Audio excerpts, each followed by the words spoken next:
morning, everybody.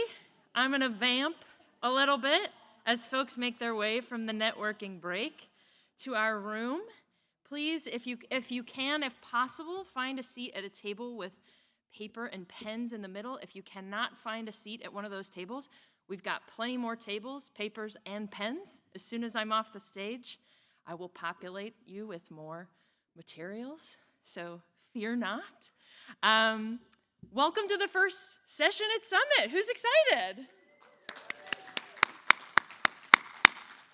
Awesome. Well, I think I've done maybe enough vamping.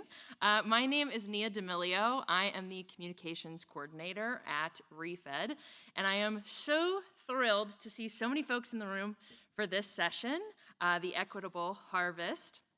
It's going to be informative, fun, interactive. You're going to get to know a lot about the panelists, a lot about your seat partners, and I hope that we can make some real lasting connections and also some real lasting change. You're going to walk away with a few things from this room. So I'm pretty excited about it. I hope you are too. I will not vamp any longer, and I will introduce our wonderful moderator. She is one of my favorite folks at ReFed. Don't tell my other colleagues that. But she has her hands in just about every cookie jar, and she does it with grace and tenacity. So please welcome to the stage my wonderful colleague, Nicole Chandler.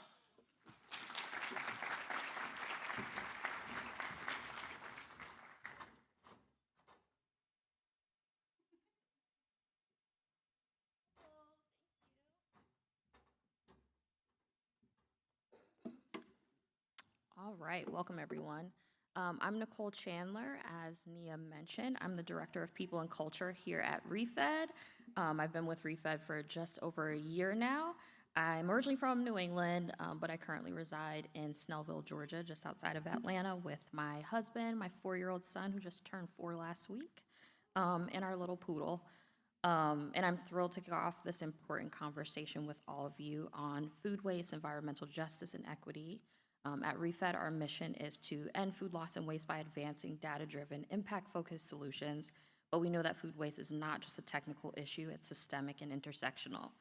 It disproportionately impacts BIPOC communities, from landfill siting to food insecurity. We're always getting better at knowing how much food is going to waste and where in the supply chain it's happening, but keeping the so what top of mind is crucial.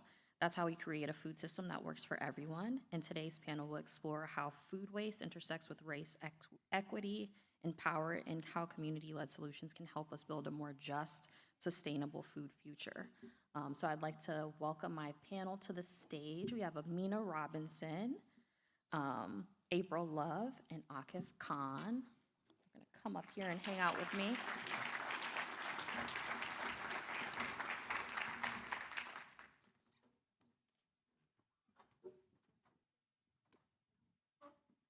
You can. Hello. Testing. Hey. So we'll start by doing some brief introductions. We'll start with Amina, coming to us from the city of Atlanta and the mayor's office. Hi, everyone. As Nicole said, my name is Amina Robinson. I am presently in the City of Atlanta Mayor's Office of Sustainability and Resilience, where I am on the Urban Agriculture and Food Systems team, and I am the Community Outreach and Engagement Fellow there. And then I also am in another hat at an organization called Georgia Conservation Voters, where I'm the Partnerships and Coalitions Manager, and I manage a coalition of about 40 to 50 organizations that span across the state of Georgia, from grass tops to community-based organizations. And a lot of that work is about climate and environmental justice, and especially how food relates in that conversation. Go for it. All right. Good morning, everyone. Time zone difference. My name is April Love. I serve as a clinical instructor at the Food Law and Policy Clinic at Harvard Law School.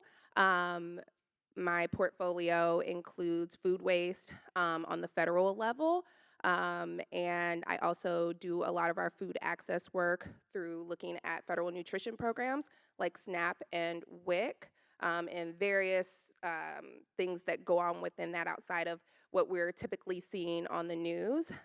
Prior to coming to the Food Law and Policy Clinic, I worked in agricultural policy on the federal level, where I worked with the Farm Bill and minority or socially disadvantaged farmers and ranchers calling for equity within the Farm Bill. Hello, everyone. So I'm Akif Khan. I'm a clinical fellow at the Food Law and Policy Clinic at Harvard Law School. I went from law school to this job, so I don't have like a, in my past life, I was X, Y, and Z. But I discovered, I think, the food waste issue early in my life and didn't know I could do anything with it like professionally. But in law school, I took a food law and policy class and wrote a paper about food waste, like a comparative law paper about food waste, and was looking for jobs, as one does at the end of law school, and came across the Food Law and Policy Clinic that does exactly the stuff that I like wrote about, and they didn't come up in my research for some reason, but like I applied and like I talked about social justice in my interviews, and it was received really, really well by the people who are now my supervisors. So it's really fun to be doing the work that like I thought was just kind of an interest of mine, but doing it in like an actual law and policy type of job. And I'm excited to talk to everybody today about food waste and social justice. Awesome. Thank you so much. Before we jump in, we're going to be talking a lot, so I'm going to make you all talk right now. We're going to do a little mini icebreaker, and I need it because I'm usually behind the scenes doing HR things with my partner in crime here, Laura. So I keep a quote written on my notebooks and on my notes from my favorite author, Cole Arthur Riley. A trembling voice is still sacred, so I'm freaking out up here if you can't tell. But we're going to do a one word. So for all of you, with one word, describe equity in food waste. And you can just yell them out. Abundance. Sovereignty. Access. Holistic. I heard one back here. Opportunity. Culturally relevant. Yes, I love it. Thank you so much. And we'll dig more into all of that through this panel discussion. I also, as we were talking and preparing for this panel, we talked a lot about how I don't see a lot of spaces where we talk about, as a person of color, our own personal journeys into the food space. So I personally wanted to share mine. So stepping into food systems and land work required first untangling a deeply personal and inherited relationship with the land for my family. My ancestors were enslaved in Louisiana and in South Carolina. My grandfather was forced into tobacco farming at the age of 12 when his mother died during childbirth in order to have an additional income for the family. So growing up, I often heard, like, don't waste your time toiling in the soil, like, farming is for other people, you go get a good job and stay away from, like, my grandma was like, you garden for pleasure, a few flowers, that's it. So for a long time, land work carried complicated weight for me, but over time I found deep peace and healing in the soil through gardening, through farming, and reconnecting with the land on my own terms. So we don't often begin this conversation with talking about that deep history and acknowledging the personal and historical layers that many of us carry with us when it comes to land work. So I wanted to ask the panel, did you have to do any personal work to understand or reframe your own relationship with the land before stepping into this space?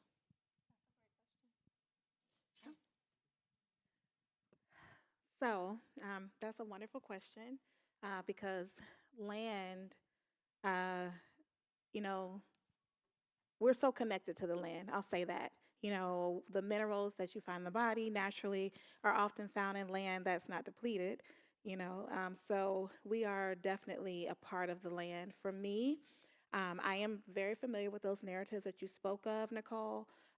Thankfully, I didn't really grow up with those narratives. I grew up with a really deep reverence for the land.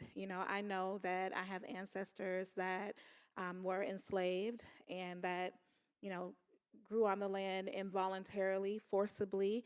I also know that my grandfather, as a young boy, sharecropped in Fort Valley, Georgia, and was basically he needed to move from Georgia because he had conflict with the landowner's son, where the son was bullying my uncle, who was my great uncle, excuse me, who was my grandfather's younger brother. So my grandfather beat him up, and they had to hop the train and manage to, get off in Cincinnati, which is where I was born and raised. But overall, I was raised with a very deep reverence for land. I knew that my family were growers. They could make magic in the land. I grew up with my dad being able to grow elephant ears up the side of our house and making us take pictures under them every year to show his growing prowess. I grew up sneaking and picking the green tomatoes so that my mother would fry them, even though I was told I needed to pick them when they were red. And I grew up with an overall love, and I would say I was raised to be an environmentalist. My dad would say, don't pick that flower. You need to ask it before you pick it. Flowers have life too. And I know that growing up with these knowings and, collective ancestral memories, in addition to the trauma, has helped to shape the work that I'm in today. And so it shaped me to be, I call myself like a play farmer. I'm around real farmers all the time, but I do my bit. I've served on many farms, urban farms in Atlanta, Georgia, and I do grow in my garden quite different medicinal herbs as well as edible, like, cucumbers is something I'm really good at growing. But overall, I just have a deep love and reverence for the land, and I recognize that it's something that's in my blood, so I think that's it. Thank you. I actually agreed with so much that you were saying. So when people often ask, like, ag policy, ag law, food and nutrition, April, how did you end up there? It was totally by accident. I mean, I graduated from law school in the middle of the pandemic, and that was the job that was available. My dad found it for me on LinkedIn. I thought it was a scam. But, I entered that space knowing nothing about agriculture, knowing very little about Black farmers outside of my family. I'm the daughter of a man who picked cotton from the time that he could walk. And I'm the daughter of a woman who played on a plantation that her grandparents worked on, raising derby horses and picking tobacco. My great uncle died of a heart attack on that land, picking tobacco for someone else, creating legacy for someone else. So, I've never been in a space where my family said, "Oh, no farming, no agriculture, no, don't go out there." My father has a green thumb; he can plant anything. And so, even though I didn't move to Mississippi, which is where I'm from, until middle school, I was still in an environment where to cultivate the land was very much so respected and not always looked down on. My father and his siblings left that space because they had to, because there was nothing left there for them to be able to raise and create a family by doing that, just based on the Great Migration and things like that. But as I came into my last role and this current role, I feel that my respect for those who work this land has grown immensely. And I found that it is so important. And I've been able to draw connections between other issues that affect communities to what these people are doing, and often what they are prevented from doing. They're often prevented from growing their farm operations even further due to historic discrimination and current discrimination and all of that kind of stuff. So oftentimes, I like to say I cosplay a farmer. Look, I used to go on those farms and pretend. I used to be like, "Hi, I'm here," and I made a lot of friends, by doing that. "Oh, here go April. She's about to go walk around out here. She don't know anything. I sure don't. Take my picture." So yeah, no, I do it. I do it. I love a good farm. But to be able to go into those spaces and to grow my respect for those who are doing this work, and like I said, to draw those connections, do my little cosplay of being a farm girl. It's just been so amazing, and it's really led to me reconnecting a lot with things that I saw that I didn't realize were so important, as a child being at my grandmother's house, her raising her chickens and oftentimes having to kill those chickens because they were acting crazy. Walking down a dirt road. I remember pictures of myself when I was little at my grandmother's house, and in the background I see cows and crops, and I'm thinking, oh, those are my grandmother's cows and crops, and they weren't. They were somebody else's, and my grandmother just worked on that farm. She didn't own it. I always used to think that she was a farmer and she owned that farm. So like coming into a space like this, and like I said, being able to draw those connections has just been so, beautiful for me, especially as someone who accidentally ended up here, just totally by chance. And I'm excited to be able to share, this accident with you all today. And I'll just give a short connection with me and food waste, just like as a cultural thing. So all four of my grandparents were immigrants to the U.S. One of my grandmas had a farming family back in India. The other grandma grew up in one of the poorest parts of India, and then both of my grandfathers worked a bunch of odd jobs to make their way to America and to bring their families here. And I grew up around all four of my grandparents, and one thing that they talked about constantly, both as immigrants, as people who had grown up connected more to the land than I was brought up in Southern California as an immigrant, and people who grew up seeing a lot more like disparity, just being from less resourced parts of India, was that food and resources are to be used and managed correctly because it was a sign of disrespect to the people who had worked so hard to get the food to us. I heard friends of mine whose grandparents and parents would say that it was disrespectful to throw the food away because we paid for the food or we worked so hard to get the food to the table. But what my family would always say to me was, like, if you're not eating this piece of bread, then you should have told us you weren't going to eat it and we could have given it to somebody else, and now you're throwing that food away. And this is just like something that has been constantly in the back of my mind. So when I talked about like the food waste connection, a lot of the stuff that we do in our clinic is related to food access as well, and that's just always there. When I see food waste, the first thing I think of is who could have had this food if we had just planned this better, or if we had decided on smarter options on getting this food to other people, or increased donation, and also who brought this food to the table, who had worked so hard, and how are we taking advantage of all the hard work that they put in, the extra hours they put in, to then throw that food away. Yeah. Thank you. I love a little cultural shaming that we share because my grandmother was like, "Oh, you made enough money now that you can just waste food, huh?" So I think about that all the time as my now 4-year-old wastes all the food. So I am eating lots of peanut butter and jelly edges for lunch to avoid that. Everything that he doesn't want. Um, so we'll jump into environmental related impact of food waste. We know that food waste generates greenhouse gases, including methane, and that's contributing to climate change. Wasting the food that we grow also points to some serious resource waste, especially land and water. How are those impacts showing up in our communities? What does climate change have to do with social justice?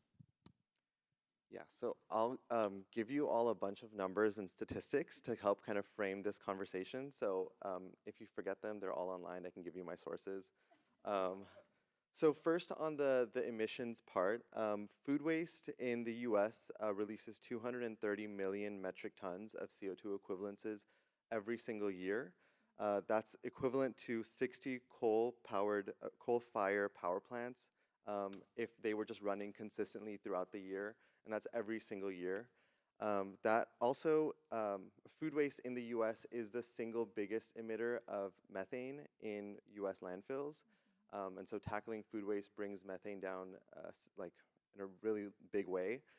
What's important to mention there on emissions and climate change is to remember that climate change first impacts people who are already disenfranchised, and not just globally. So yes, the global south will be most impacted by climate change first, but also in the United States, populations that already are under-resourced, or populations that don't have the ability to move or the ability to build better shelters, or don't have the collective resources to get away from heat and other climate-related issues like natural disasters that are going to get worse because of climate change need to be at the forefront of this food waste conversation, because talking about emissions doesn't mean anything if we don't talk about the impact that it's going to have on people. Something like I like to think about that I've read a lot of environmentalists say is that it's a big sign of human hubris that we think climate change is going to kill the Earth. Like, the Earth has lived through a lot more. The Earth has lived through meteor strikes and mass extinctions many times before. Who's really going to be impacted is people. And trying to think about which communities are going to be impacted first is really important when we talk about emissions. And then on the resource side, food waste in the US every single year wastes 16% of all of our available fresh water in this country, and also wastes 16% of all of the cropland that we use. That's important to remember given the amount of communities in this country that have so many issues getting water. I'm from California, and so I know all of the freshwater issues that we have throughout the state, especially in disenfranchised communities. And I think about 16% of the country's entire water use goes toward food that goes in the trash. And the amount of water that could be going to people who need it. I also think about on land use, both communities that need land to survive, just to have housing, but then I also think about indigenous people in this country whose land was taken in the first place, and now we're using 16% of that cropland that we've taken from communities to make food that gets thrown away and doesn't even go back to those communities whose land we've taken to make it. So those are important things to note. And then also just a few other environmental justice things related to food waste. Landfill siting is a big thing that doesn't get talked about a lot in the food waste space, but food waste is also the #1 material that goes to every single landfill in this country. Landfills are usually sited near communities that don't have the resources to stop the landfill from going there, meaning mostly majority Black communities, majority Indigenous communities, majority Hispanic communities, and then also communities with lower income. And that leads to a lot more negative outcomes than we talk about in the food waste space too. Food waste creates landfill runoff that can create health disparities in those communities, both birth defects for unborn children and then children who are born with those defects. It creates a lot of pollution and brings in a lot of pests that carry even more diseases through bacteria and viruses that get spread around those communities. Also, asthma is a really big problem near landfills just because the air quality is so low, and food waste contributes to that as well. And then also, just the quality of life goes significantly down near waste sites. So not just the noise, not just the health impacts, but also the smell constantly reduces people's ability to live full and happy lives. And also, something I just learned today while looking this up was the land value of a lot of these communities goes even further down because waste sites are nearby. So they're not able to even use the land to get any money back, the investments that they put in. And so even if they wanted to move, they don't have the liquid assets to do so because the land value of the land that they own goes down because of these waste sites. So just something that I think about a lot in the environment space and when we talk about emissions and resources is who is being impacted first and what are those concrete impacts. Thank you.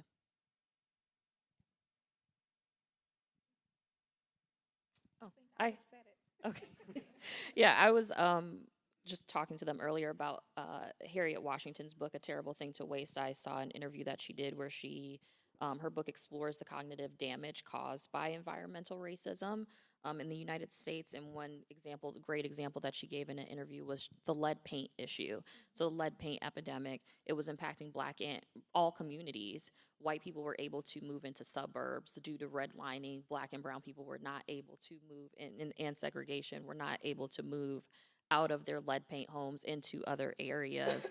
So what Akif was saying, they don't have the financial ability to leave those spaces, and so they just deal with it. Thank you. A third of the food we produce in the U.S. goes to waste, and yet 1 in 7 Americans go hungry. How can we account for this paradox? Are there any policies that are addressing this head on? Okay, just some more numbers, and then I promise I will pass the mic to other people. Love it. So yeah, as was just said, so 30 to 40% of the food that's produced in this country goes to waste. That's at the same time as 1 in 7 people as of 2023 were we're facing food insecurity. The 1 in 7 number though is the entire US, and it's important to look at specific populations to see how that proportion changes. So when you look at households with children, that number goes up to 1 in 5. already, so that is a significant increase. When we look at households that the USDA did this research, so they interviewed heads of households for all of their numbers. When we look at households that have Black people as the head of household, that number was more than 1 in 5, so it's at 23.3% were facing food insecurity. And for Hispanic representative households, it was 21.9%, so also more than 1 in 5. When we look at the poverty rate or income level, households that have an income less than 2 times the poverty rate is at 33%, meaning even if you have 2 times over the poverty level of an income, you're still facing food insecurity, 1/3 of those households. And then at the poverty level, food insecurity is at 40%, which is significantly more than the general 1 in 7 or 13% number, because looking at the general population doesn't show you the actual impacts on the people who are facing the greatest levels of food insecurity. Also, the Williams Institute at UCLA did some research on LGBTQ plus people and how food insecurity impacts that population, and found that young LGBTQ plus adults face greater food insecurity than their peers, their non-LGBTQ plus peers. And then even people who get older and LGBTQ plus people who are older still face greater levels of food insecurity. Their number was 1 in 4 LGBT people in this country faces food insecurity.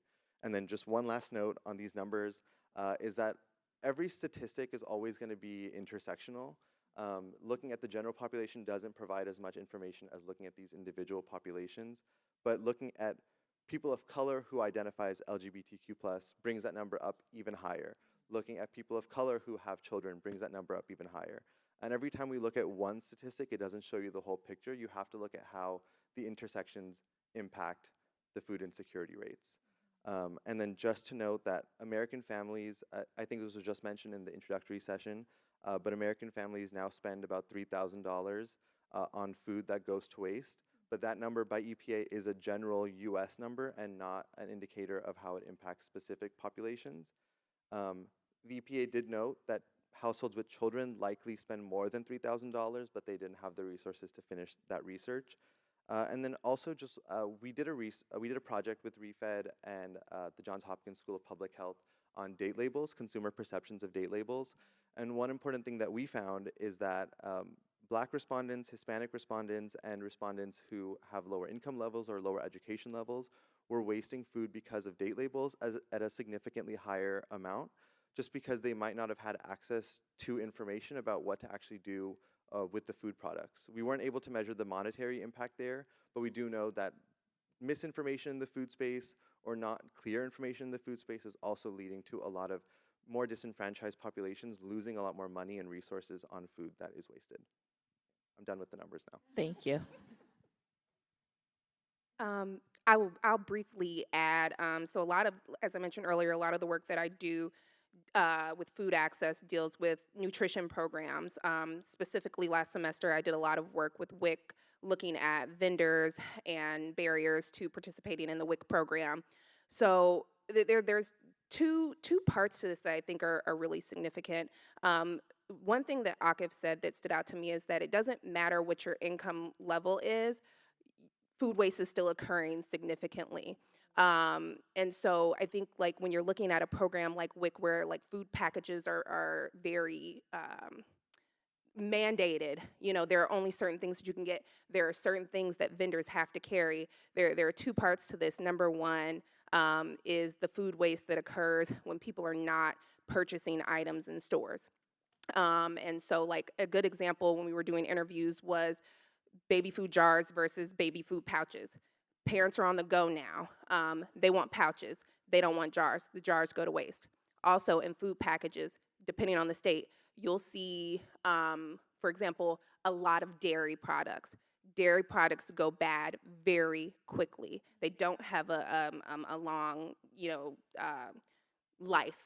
And so how many people are wasting dairy products? Going back to the agriculture aspect, the amount of money and labor and water that has been used to produce those dairy products is very significant. And to add to that, there is a disparity between people who are eligible to participate in a program like WIC and people who are actually participating in a program like WIC, but yet the vendors still have to meet that minimum stock requirement. And so how many things are going to waste in the store because there are not enough people actually purchasing those specific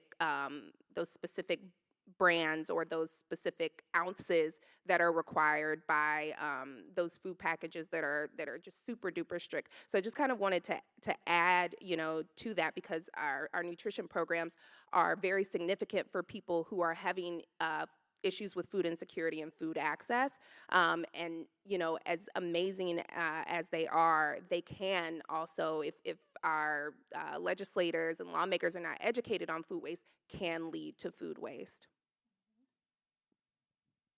So just thinking about the intersection of food waste and food insecurity, um, in my observation, a lot of it also has to do with this commercialized perspective that we've been given about food. Food has to be pretty. Like I don't know how everybody shops in a grocery store, but I'll have to admit, I've been one to say, oh, you know what? I think this apple right here, or, this banana, or, these string beans. I don't know. What's that brown? So it goes back to a commercialized representation of food that we've received. And so we think food has to look a certain way for us to eat it, so that food that may not be perfect, may not be waxed to this specification is oftentimes overlooked, and then when people have that perception of what food is supposed to look like, that also contributes to food waste. Also, what foods are being promoted more than others, to eat, standardly. Culturally relevant food, someone mentioned cultural relevance, yep. When it comes to food, how much food that is actually culturally relevant is being produced, and so people are being given foods that they may not relate to, especially, in a city where I live, Atlanta. Atlanta has a huge international population, so when you look at the communities that are in Atlanta, it's important that they have access to foods that are recognizable, that they are used to eating, that feel comfortable, that relate to who they are as people. I think those are some things that, may sound a little minor, but they do relate to how food is being wasted, and also relates to why people uh, may not have access to certain foods. And a little point that I like to also talk about is our children, since it was brought up about our children. A lot of times, because our children are not educated, as relates to what foods are good to eat or how foods need to look, they overlook them, and then we can, work to appease our children. So if, they don't want to eat a certain thing, sometimes we don't make them eat it. I know when I was growing up, I had to sit at the table until I ate all my food, which that kind of like spills over to some other things, but that, that's not necessarily the way children are being raised today. And I can even admit, in terms of the way that I'm raising my children, I wasn't making them sit at the table until the food was complete. Okay, if you're not going to eat it, then I'll finish it. So those are some other points that are maybe not seen in the statistics, that can contribute to the lack of access to food, when actually there's a lot of food out there to be eaten if we look at it a different way. Thank you. I know we have to get to our exercise, but is there anything that you're seeing amongst BIPOC communities right now that are encouraging wasteless practices, or things that you're seeing come back? I know we talked a little bit about some practices that we've seen in the past that are coming back. You said wasteless Yeah, practices, to like, waste less. yeah, right now it's popular to be a farmer. Everybody, I hear green is the new black. We'll say that, in a many different ways. But definitely there's this huge resurgence in urban agriculture. I work with a lot of urban farmers. I work with a lot of community gardens. And I think when the pandemic hit, it also made us look at access to food a little bit differently. I was really excited to see how many people were interested in growing food. People that know the work that I'm a part of come up to me all the time asking how they can get access to some of the land that the city has that may be considered on a blighted property, or it may not be a property that the city can actually build on. And so a lot of those programs, a lot of those pieces of land have been incorporated into a program we have, which is a Grows a Lot program that allows community members to actually be able to grow in these spaces that maybe once would have been a space where a house could have gone, or maybe there was a school there, but it's seen as land that is actually feasible for growing. So I'm seeing that a lot. I'm seeing also in popular culture, farming is just so cool now. You know, I know people who have helped Two Chains build gardens in his on his land, and Layla Ali. I know farmers that are helping her on her sprawling, land have a huge growth space. Even Khalees, who's a singer, maybe some of you know, she's in Kenya farming. It's all over the internet. And so thankfully, with the advent of social media, with the pandemic, with just, there's just this reconnection to the land like I haven't seen it before. You know, it used to be kind of corny, and now it's popular. It's like almost like a new thing. And so, one of the things that we like to do in my role at the city is to encourage people to grow. There are programs where you can actually learn how to grow if you don't know how to grow outside of the Grows a Lot program. We have programs where we work with community organizations to give away seedlings, which are like baby plants. We work with organizations that give away seeds. Seeds are very, very important. I encourage everyone when we talk about preventing food waste, actually saving seeds is a part of that too. You know, using every part of a plant and seeds. You have one seed, we probably can feed everybody in this room, depending upon what that seed will grow into. And so those are some of the things that I've seen when it comes to the resurgence of people relating to growing food and eating fresh food as well. Awesome. Thank you so much. We're going to do a breakout activity, but before we transition to that, I wanted to see if the audience had any questions. Thoughts, questions in the back there? Nia?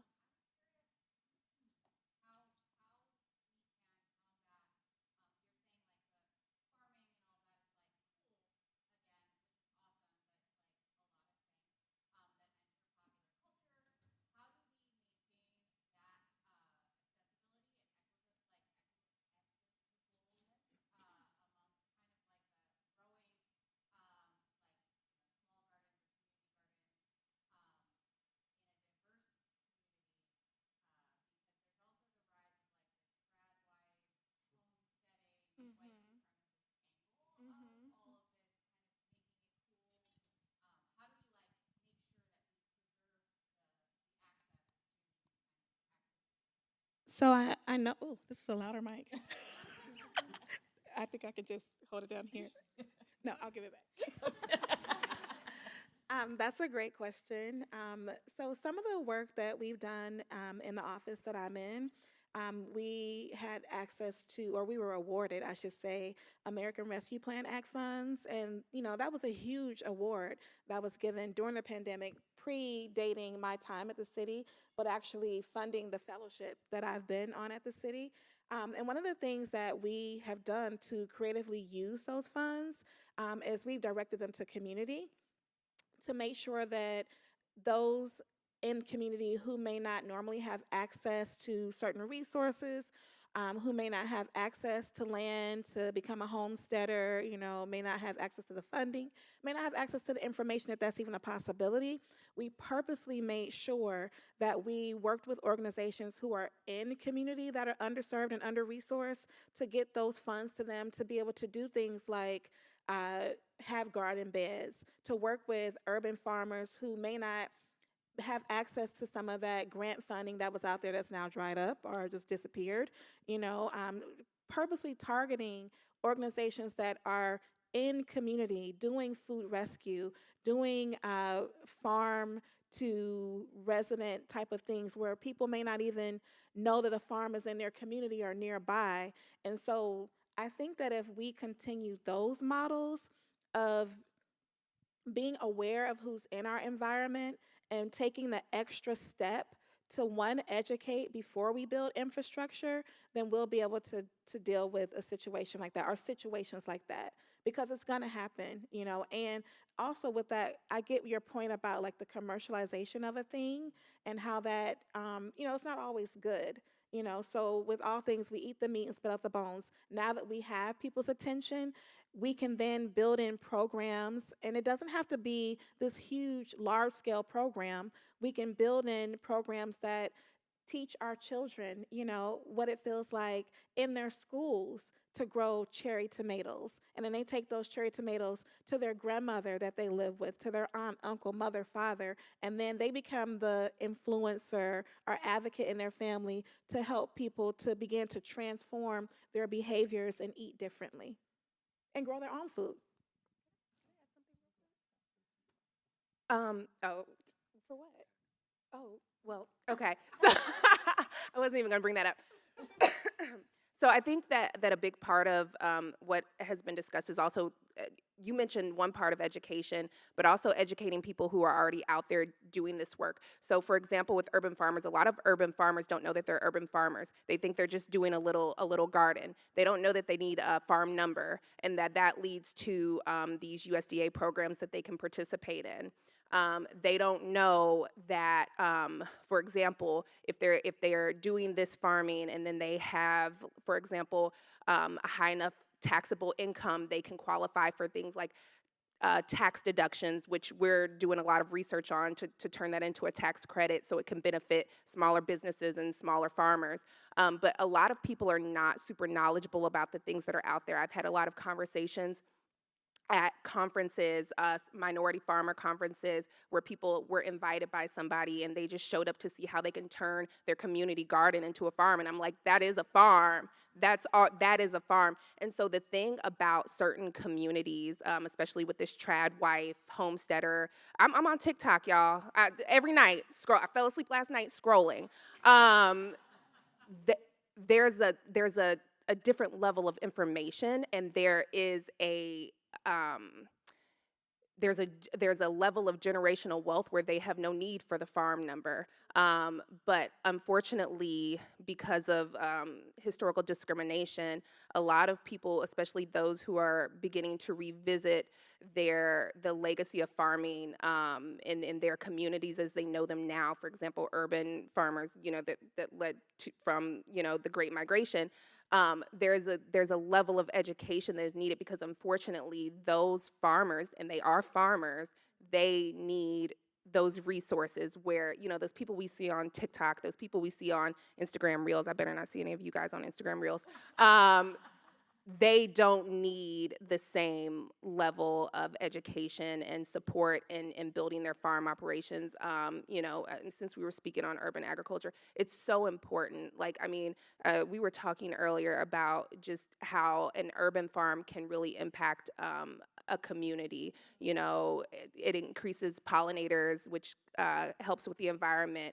It reduces crime, which people wouldn't even draw the connection to. And so I think that to your question, how can we, leave space for those who have been doing this work and are doing this work? It's education. It's making sure that they know where to go to get the information. They know how to go to their urban county office so that they can sit down with somebody at USDA so that they can learn about the programs that they actually qualify for to continue to build and scale up their farm operation, even if they're in, for example, an urban environment. And there are other issues with that, especially when it comes to rural farmers who are, Black and brown. But, I think that to your question, with the growing resurgence in people in these urban spaces beginning to farm, I think that is the first step, because you don't know what you don't know. Sorry, the last thing is just the policy. I feel like we didn't talk too much about policy, but April kind of just brought it up a little bit. The tax policy that April just talked about is something that we are looking into now, but tax policy right now for farmers or people who sell produce benefits mostly people who have a high enough income to receive a tax deduction, and doesn't benefit people who don't make enough income that the tax deduction means much versus the standard deduction, and they should be able to receive a tax credit and they're currently not able to.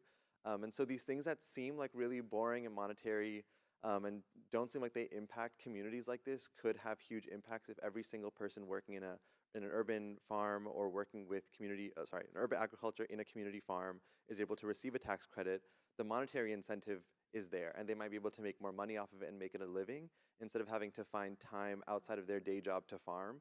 Whereas the white supremacy, higher income version of this, they might not need to set time aside from a job to do the farming that they do as a hobby, and they're still able to maybe receive a tax deduction because they make level of income. And so just seeing how federal policy, state policy, local policy, they influence human action in this kind of way that you don't notice until you look into why people are not taking advantage of monetary policy and they realize it doesn't benefit them, it wasn't designed to.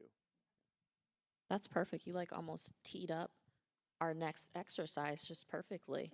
Quick one. Yeah, let's go. One quick one. I'm curious, you talked a lot about farming. I also think that our communities of color have a lot of lessons, best practices embedded in culture around being food-based warriors, which also on social media tends to be pretty white-led. And so I'm curious, we've tried some things of like lifting up actually what are culturally relevant food-based prevention practices that really work in different communities. And I'm curious if you have any sort of on that food-based prevention, either at home or food planning, all of these other things at a residential or restaurant level in communities of color to lift up and share. So I can speak for myself as a person of color that grows food. I mentioned earlier how one seed could probably feed everybody in this room. So I'm a part of, farming collectives. I actually, even though I come from a family that, has grown food, my grandmother, my dad, and so on, I felt like I really needed to learn more about farming. So I became a part of an organization called Habesha, which is actually a Pan-Africanist urban agricultural that spans from Atlanta, Georgia to in Ghana, West Africa. And so one of the things that I learned in that space is actually collectivism. Like, if I'm growing something and I have an abundance of it, I'm sharing it with my community. And I think that's a culturally relevant practice.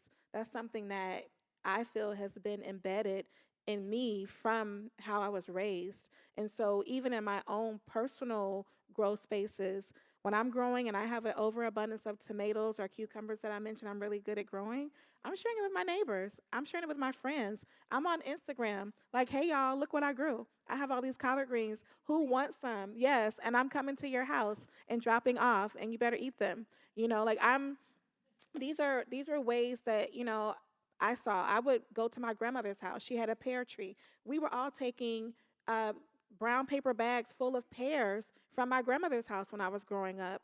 So these are what I would say culturally relevant practices that maybe I haven't learned inside of my role in the work that I do, but they're just embedded in me, just as a human being, as who I am.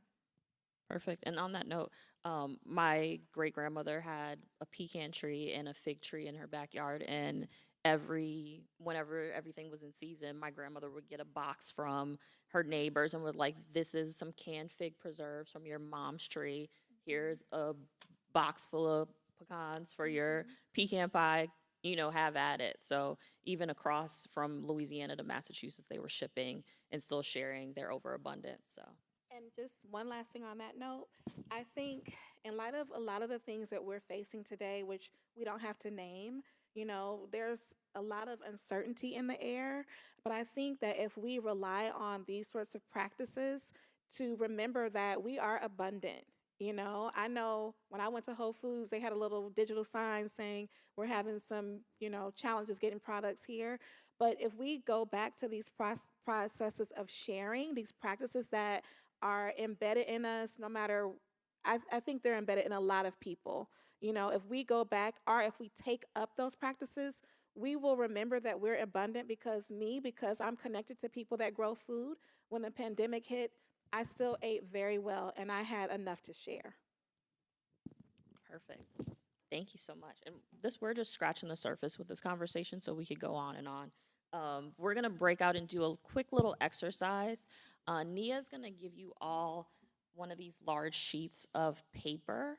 You can do a plus sign on them and break them up into 4 quadrants for essence, expression, expansion, and ethics. These are kind of the questions that you are going to answer. You can write directly onto the paper, or you can use some Post-it notes and fill in each of the quadrants. But just start to be thinking about how we build a more inclusive food future, and what that looks like. So you'll work with your tables or group amongst each other, and then you also have these fun little Mad Lib inspired cards that will help you to formulate as you're thinking about what that food future looks like. So essence is what must be preserved at all costs, what core values, food traditions, or community resources are too important to lose in times of scarcity. Expression, what are your food rituals? How do they shape belonging? Think about some food-centered rituals that we should be holding on to and how we express ourselves. Expansion, how can we grow access and impact without replicating harm? What does scaling this food system look like in an inclusive way? And ethics, how do we innovate without exploitation? So those are the questions you're going to think about as you build out your food future. And this is an ongoing thought process, so you don't have to come up with all the answers right now in this moment. It's just food for thought that we're planting and hoping that you take with you as you move through the summit this week and beyond. So let me know, come up here, ask us questions as you're working on your poster boards.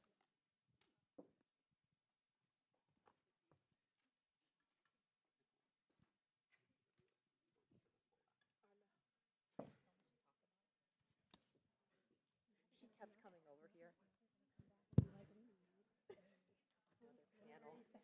They're gonna be like, can you put all of them on the main stage next time? And I'm gonna be like, no, I can't do it. No. Thanks for doing this and being here, and I'm so glad that you brought up garden food. I wanted to come up and just introduce myself. I'm Kayla. Hi.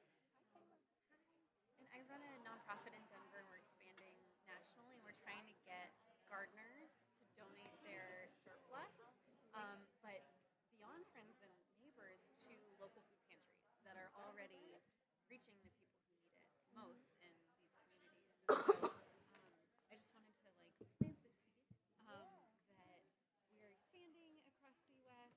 We have partners here in Seattle. We work with some gardens and food banks. So we're trying to like find a way to bridge that gap because I think, like you said, it somewhat is a practice that you think like, oh, I have extra in my garden, let me give this away. But sometimes people don't do that, and like, oh, I'll try to use this later, right? And then it contributes to food waste when they can't get to it, or they give to friends and neighbors who don't need it. And so, like, I see it as a behavior change. Like, how do we think about like when if I grow out of this sweater, like we just think, oh, I'm gonna go donate it. Like, how do we bring that into a regular behavior for people to think, oh, I have extra, but like that instinct, how can I donate it and make sure that it goes to people in my community that are experiencing hunger? I think it's what we kind of touched on a little bit in our private conversations was just like the importance of community and knowing like, oh yeah, I know that Emily really likes to make pecan pie and I always have an excess of pecans, so let me reach out to you. I would get anything for You know what I vegan. mean? Like you're starting to talk to each other and know each other and understand like, oh, I know that Kayla usually makes whatever on for Thanksgiving, so I'm gonna make sure that that I share my excess with Kayla. It's just with talking, like we have to get our communities have to. I barely talk to my neighbors. Right. Shame on me. Right. Yeah. I have a core group of neighbors that I always talk to, but I have my whole street. I couldn't name them if they asked me in public. And that's we just have to start getting in touch with our communities.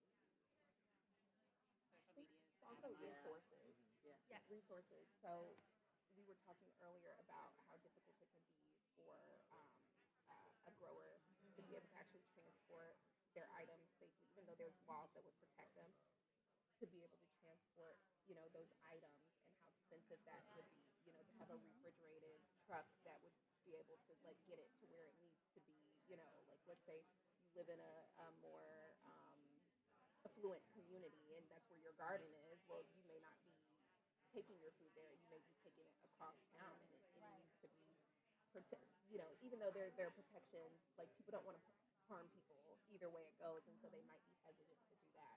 And so like on the policy side, like making sure there are policies in incentivize people to even be able to go out and get those things that they need to be able to transport food. I think it's like super important. Yeah, and awareness that there are protections.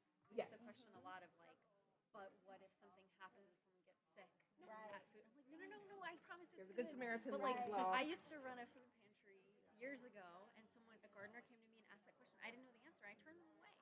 Now I'm like, oh, now I'm doing the work to like try to educate the nonprofits that like, yes, you can accept the garden produce, and it's going to be fine, and you won't have a liability, and neither does that person unless they right like did something right. Yeah.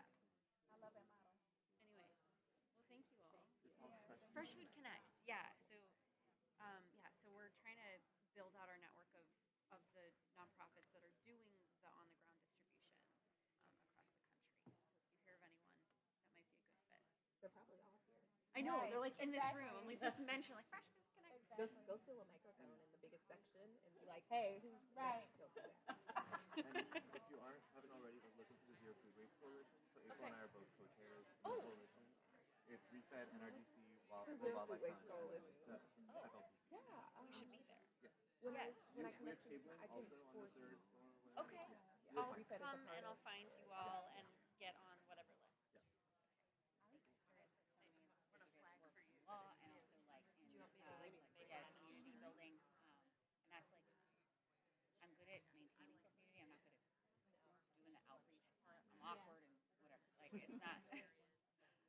But one of the things that I was curious about that I have really struggled with in my area, I am just out of Sacramento,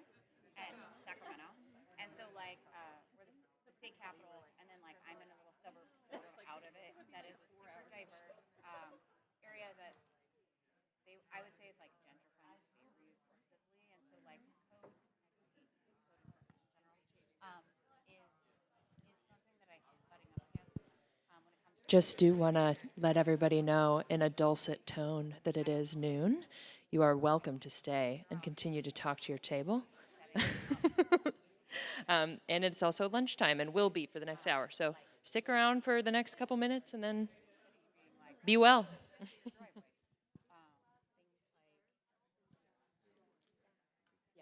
yeah, no, it's all good. And then just like how to address like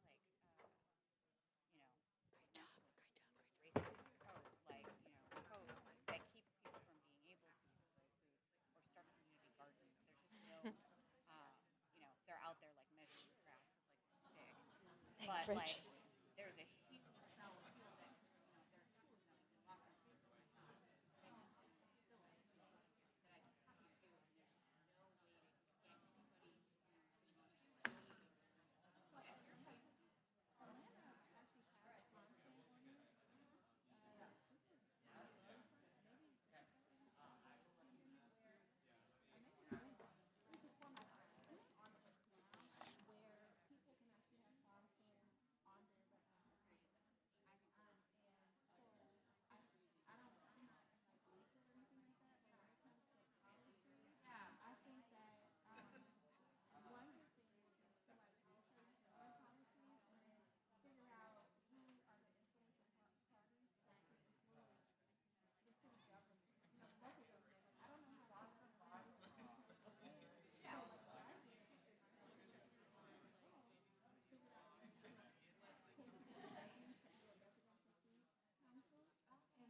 you can walk on places like that I can happy to do, and there's just no way to get anybody who wants As like a state and local section, and they have like a legislative track. Real quick before everyone heads out, thank you all for coming to our session and being so engaged in the conversation.